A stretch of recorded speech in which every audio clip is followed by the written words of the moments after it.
মতো হাজার লক্ষ যুবকের রক্তের বিনিময়ে আল্লাহর দ্বীন যদি গৌরবান্বিত হয়, তাহলে আমার জীবন সার্থক হয়ে যাবে।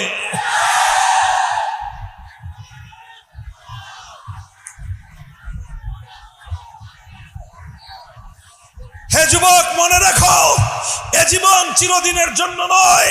হে যুবক, মনে রাখো, তোমার এ যৌবন চিরদিন থাকবে না। হে তরুণ, তুমি মনে রাখো, তোমার এ জীবন অমর নয়। তোমার জন্য মৃত্যু নির্ধারিত। নির্ধারিত সময়ে তোমাকে মরতে হবে। তুমি সিদ্ধান্ত গ্রহণ করো, মৃত্যুর সময়ে ভীরু কাপুরুষের মতো জালিমের সামনে মাথা নত করে মরবে, না বীর পুরুষের মতো আল্লাহর দ্বীনের ঝান্ডা সমুন্নত করে শাহাদাতের মৃত্যুকে আলিঙ্গন করবে। যদি তুমি শাহাদাতের মৃত্যুর জন্য নিজেকে প্রস্তুত করতে পারো, তুমি যদি আল্লাহর দ্বীনের গৌরব রক্ষা করার জন্য মৃত্যুকে আলিঙ্গন করতে প্রস্তুত থাকো,